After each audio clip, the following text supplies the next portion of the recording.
Hello, class of Philosophy 9. I am Wuelman Morales, and the way I understood formal proofs and Boolean logic was to think about this as one big argument between two of our friends. Now, we've all had friends, and we've all had to be the judge of an argument before. So we'll think of the left side of this example, cube C and large C, as the first point of view of our first friend, and medium C as the second point of view of our second friend.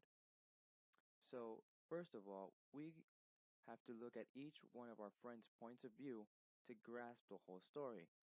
That's why we have to separate the whole argument from line 1, and we do that by creating a subproof to see the point of view of our first friend, cube C and large C.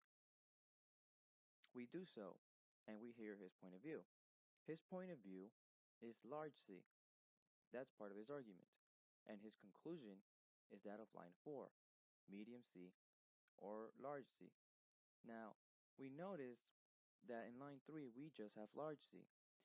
Why is that? It's because our friend divided his argument into a smaller piece so that we could understand it better. That's why we have disjunction elimination. I'm sorry, we have conjunction elimination because we took apart part of the argument and separated it out into just one part. Now, we also notice that line 4 is given disjunction intro.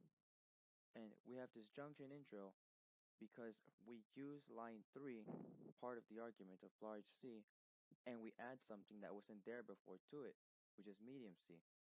That's what disjunction intro does, or the intro in general. Intro just adds something that wasn't there to the argument.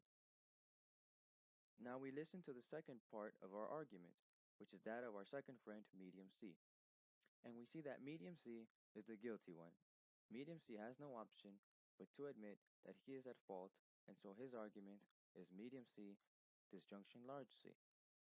And we have a similar case here of disjunction intro, and that refers to line 5, which is medium C is the primary argument, but we're adding something that wasn't there, which is just disjunction large C. And we both of those line 4 and line 6, they arrive at a similar conclusion, which is that where in our argument of our friends, they both had to all come up to a similar point in their stories where everything connects. And that is line 4 and 6, which connect to line 7, which is the overall conclusion. Now, line 7, we notice, has disjunction elimination. It has that because if we refer to our primary argument in line 1, we see that the main operand is a disjunction because it will ultimately determine the truth or falsity of the argument. And we also cite our two subproofs because they are what prove our overall argument.